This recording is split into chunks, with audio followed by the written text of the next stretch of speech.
il y a deux directions que l'on peut appeler galout, exil.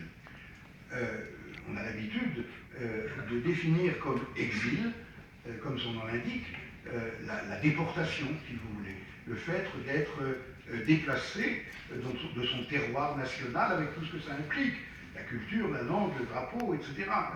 Et bien sûr, c'est une des dimensions de l'exil. Mais il y a, et c'est incroyable que le Maharal de Prague, au fin fond des ténèbres de son Moyen-Âge, a su définir les choses de cette façon dans un langage qui finalement est extrêmement moderne. Il a dit une situation dans laquelle il y a une souveraineté étrangère sur le peuple d'Israël, sur la nation d'Israël, même si la nation d'Israël est sur sa terre, géographiquement parlant, ça s'appelle galout.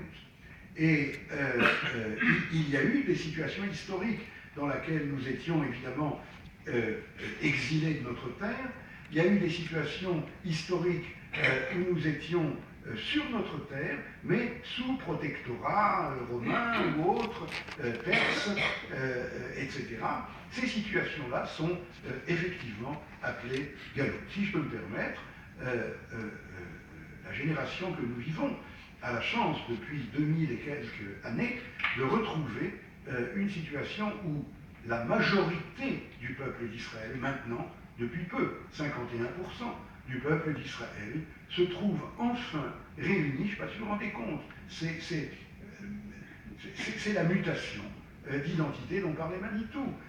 51% du peuple d'Israël se trouve réunis sur cette terre, cet espace géographique qui est le même pour tous et qui est en plus souverain. Ça s'appelle Yom Ha'atzmaut. Ha'atzmaut, ça veut dire souverain. Et même si, comme disent nos détracteurs, nous avons parfois des conflits d'intérêts, même avec nos meilleurs amis que sont les États-Unis ou autres, ok, c'est des conflits d'intérêts de nation à nation, comme il peut y avoir entre tel pays européen et tel autre, enfin. Mais Israël a retrouvé les deux dimensions où il a brisé la situation d'exil.